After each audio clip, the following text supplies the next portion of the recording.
भारत में योगी सरकार की स्वास्थ्य योजनाओं का लाभ आम जनमानस तक पहुंचता दिखाई दे रहा है। चंदौसी स्थित संयुक्त चिकित्सालय में उपचार के लिए आए लोगों ने बताया कि अस्पताल में समय पर चिकित्सा और दवाएं निःशुल्क उपलब्ध कराई जा रही हैं, जिससे मरीजों को काफी राहत मिल रही है। योगी सरकार द्वारा अस्पताल का विस्तार करते हुए करोड़ों रुपए की लागत से 30 बेड का महिला चिकित्सालय और 100 बेड की नई बिल्डिंग तैयार की गई है। इसके साथ ही करीब 50 बेड का एक और अस्पताल भी बनाया गया है, जिससे क्षेत्र के लोगों को बेहतर स्वास्थ्य सुविधाएं मिल रही हैं। स्थानीय लोगों ने कहा कि प्रदेश का नया जनपद होने के बावजूद संभल में स्वास्थ्य सेवाओं में लगातार सुधार हो रहा है और सरकार की योजनाओं का लाभ आम जनता तक पहुंच रहा है।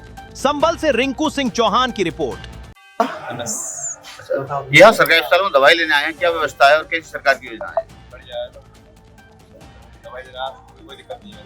दवाई समय से मिल रही है, यहाँ पर चिकित्सक बैठे हैं।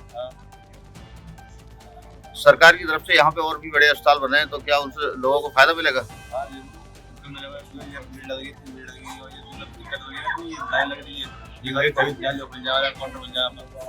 कहाँ रहने वाले हैं आप? लक्ष्मण चंदोसी। क्या नाम आपका? दिनेश किशोर। कहाँ रहते हैं? यहीं कागजी मोहल्ले में रहते हैं। अच्छा, यहाँ अस्पताल में आप दवाई लेने आए, क्या भरपूर तरीके से शासन की योजना है उसके अनुसार दवाई मिल रही है? हाँ, दवाई तो मिल रही है। अब ये लाइन में खड़ा होना पड़ा है, इतनी देर तक देख रहे हो आप। आपको अभी तक कोई निकल के नहीं आया? हाँ, आधा घंटा हो गया करीब खड़े खड़े। अधिकारियों को कोई इंसाफ नहीं है? नहीं, कोई इंसान नहीं है बस। यहाँ पर अन्य भी अस्पताल बन रहे हैं, वैसे के लोगों को इससे फायदा मिलेगा क्या? हाँ, क्यों नहीं मिलेगा फायदा? इससे मिलेगा फायदा। सरकार की स्वास्थ्य को लेकर इतनी बड़ी योजना चल रही है, फिर क्या लोगों को फायदा पहुँच रहा है? हाँ, फायदा पहुँच रहा है, तभी तो यहाँ लगे पड़े हैं लाइन में। और भी सरकार की कैसी योजना चल रही है? और सही चल रही है वैसे तो। कहीं कोई लिपापोती नहीं, कोई ऐसी लिपापोती नहीं हो रही है। धरातल पर है ऐसे? हाँ। क्या डॉक्टर दिग्विजय सिंह चौहान। अच्छा, यहाँ पर जो सरकारी अस्पताल है जो काफी बड़ा है, यहाँ पर कितने ओपीडी आती होंगी और क्या क्या लगभग सुविधा मिलती है? यहाँ एक औसतन 1000 की ओपीडी प्रतिदिन आती है, जिसमें कि बहुत सारे जो मरीज होते हैं, कुत्ता काटे बंदर काटने वाले ये आते हैं। इसके अलावा ट्यूबरकुलोसिस के पेशेंट आते हैं, हाइपरटेंशन के पेशेंट आते हैं, डायबिटीज के पेशेंट आते हैं।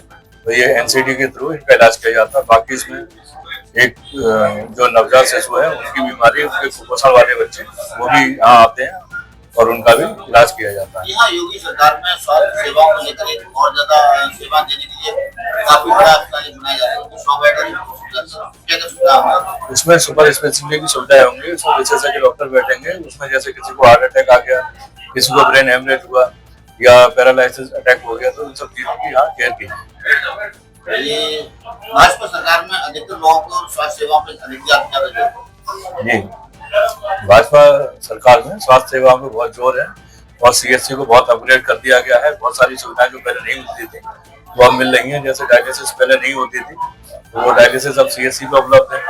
आगे चल के कीमोथेरेपी की जो दवाएं हैं वो भी अब यहाँ मिल जाया करेंगी। एक बहुत अच्छा कदम सरकार ने ये उठाया है कि टेनेक्टिप्लेज एक इंजेक्शन है जिसकी बाजार में कीमत 35 से 40 हजार रुपए है। अब अगर किसी को चेस्ट पेन होता है तो हमारे यहाँ ईसीजी देके वो तुरंत ये इंजेक्शन उसको दिया जा सकता है और उसको एकदम से उसकी जान बचाई जा सकती है। जनपद संभल में स्वास्थ्य सेवाओं को लेकर काफी तरक्की की जा रही है लगातार, जिससे लोगों को मतलब काफी फायदा पहुंच रहा है। हाँ, जनपद संभल में पहले के मुकाबले काफी चिकित्सकों की संख्या भी बढ़ा दी गई है और चिकित्सा सेवाओं में बहुत सुधार हुआ है। इससे जनता में काफी हर्ष है और जनता भी काफी